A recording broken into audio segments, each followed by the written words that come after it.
Сәлеметсіздер ме, құрметті оқушылар? Өзін-өзі тану сабағына қош келдіңіздер.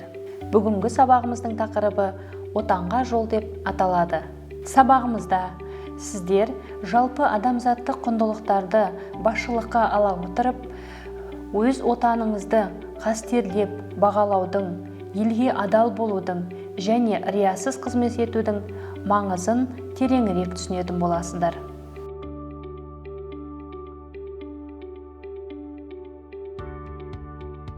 Алдымен сабағымыздың дәйек сөзімен танысып алайық.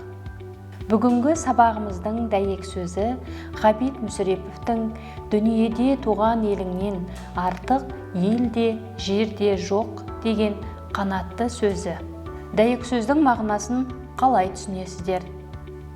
Неліктен адам үшін туған елі аса қымбат? Осы сұрақ төңірегінде ойланып, жауаптарыңызды түйіндеуге тырысыңыздар.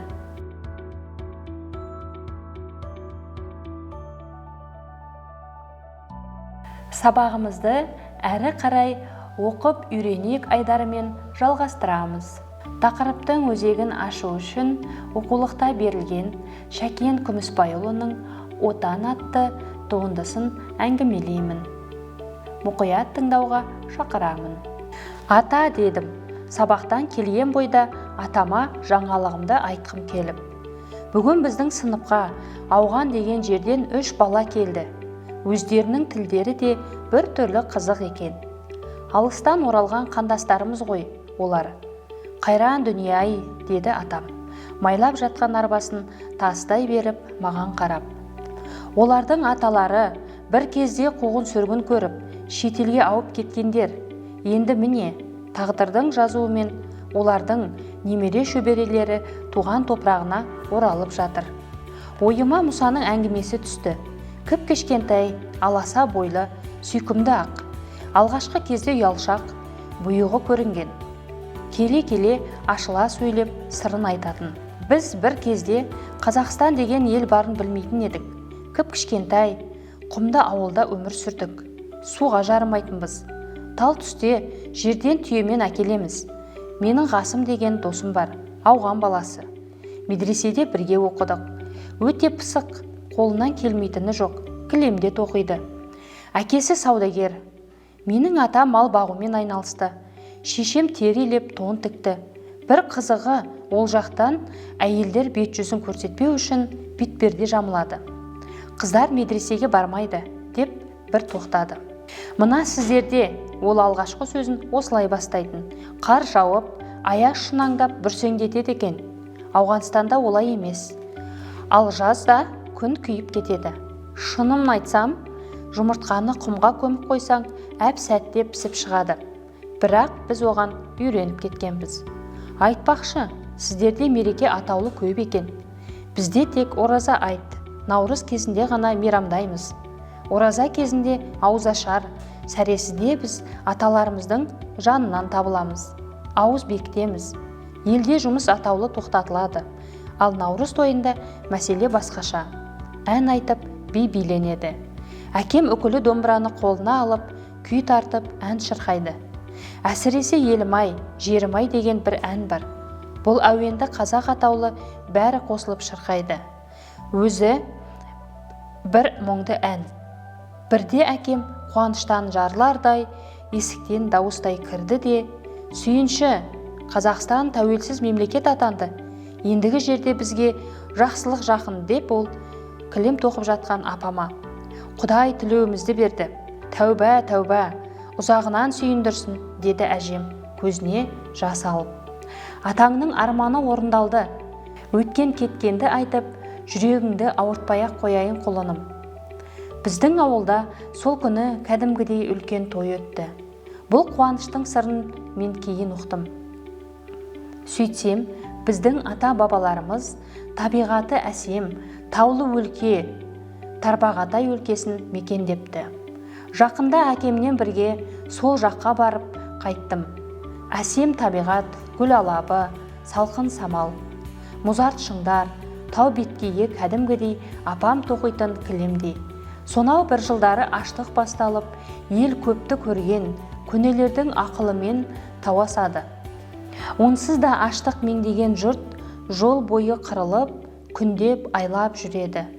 Босқын ел алдымен Қытай еліне жетіп, сәл аялдап, онда да жағдайы болмай, үнді елі арқылы Пәкістан, Ауған еліне келіпті. Кенет әңгімесін бұза беріп, Мұса өксіп жылап жіберді. Сендер оны көрген жоқсыңдар. Ол бір қарғыс атқан күндер зәрең ұшады.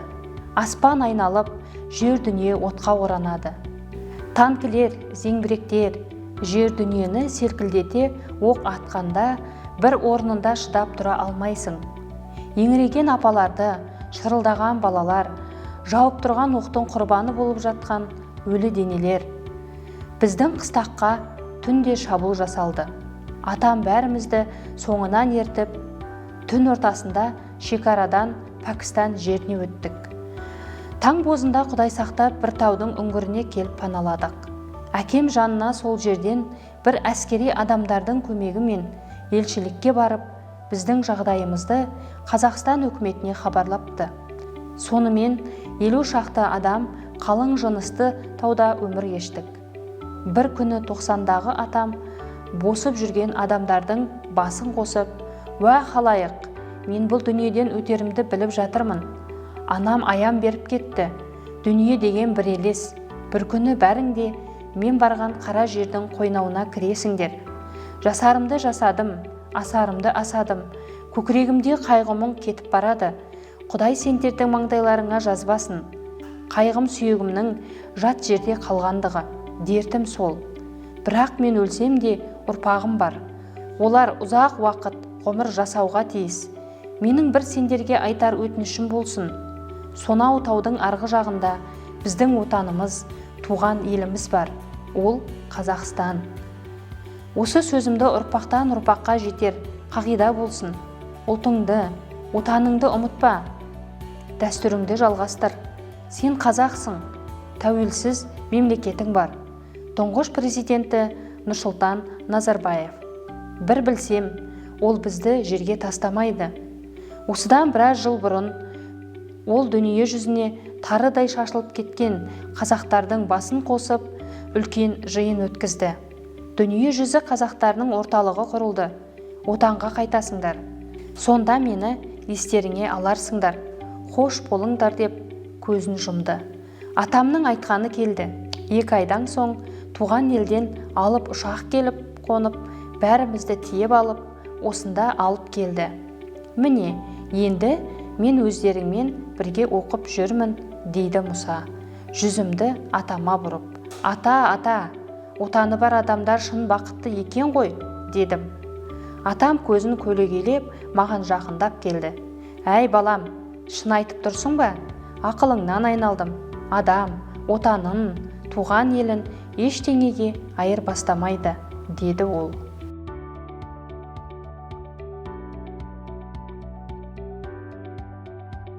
Мәтінде баяндалған ойды экранда көрсетілген сұрақтар арқылы талқылап көрейік. Атасы немересіне ауған жерінен оралған балалардың келген себебін қалай түсіндірді?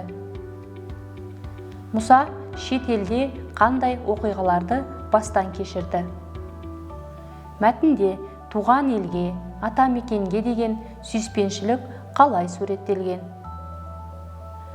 Өздеріңіз туған елге, жерге деген ыстық сезімдеріңізді қалай жеткізер едіңіздер? Отан алдындағы перзенттік парыздарыңызды қалай өтер едіңіздер? Әңгіменің негізгі түйіні қандай құндылықтың көрінісі?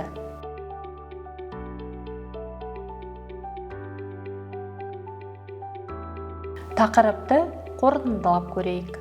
Отан адамның түпті қияны.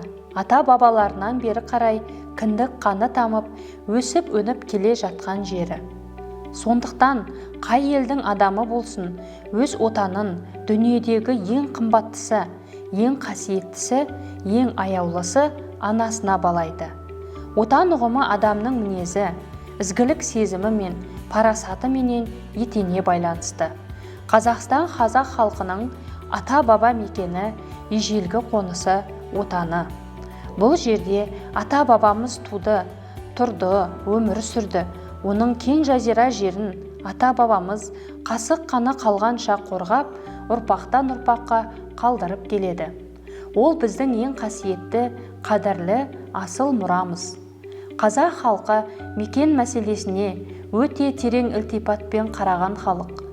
Жалпы ата мекен сөзі қазақ халқының сол жерді ерте кезден иемденіп келе жатқандығын білдірсе керек.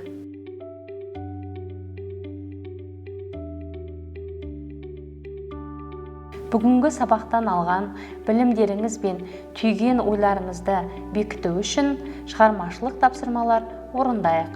Оқулықта берілген бірінші тапсырма. Төмендегі ой толғауларды жалпы адамзаттық құндылықтар тұрғысынан талдап ойларыңызды айтыңыздар. Мұхтар Әуезов: алтын анам, отаным, сенен аяр жаным жоқ, сенен іркер күшім жоқ. Белинский: өз отанын жан тәнімен сүю адамшылықтың асқар шыңы. Тургенев: отансыз бақыт жоқ, кім-кімнің де тамыр жаяр топырағы туған жері. Сухомлинский: біздің ел көп ұлтты ел. Кез келген отандасың, қай халықтың баласы болса да, ол сенің досың. Қасым Аманжолов: о дариға, алтын бесік туған жер, қадіріңді келсем білмей кеше гөр. Сүйем сені туған ел ата мекен, абзал анам сенсің ғой, құшағың кең. Екінші тапсырма. Мен және менің отаным әдеби музыкалық кештің бағдарламасын жасаңыздар. Үшінші тапсырма. Мақал мәтелді жалғастырып жазыңыздар. Өзге елде сұлтан болғанша, туған жерде жер болмас. Отансыз адам ат айналып қазығын табар. Отан өз елімнің басы болмаса да,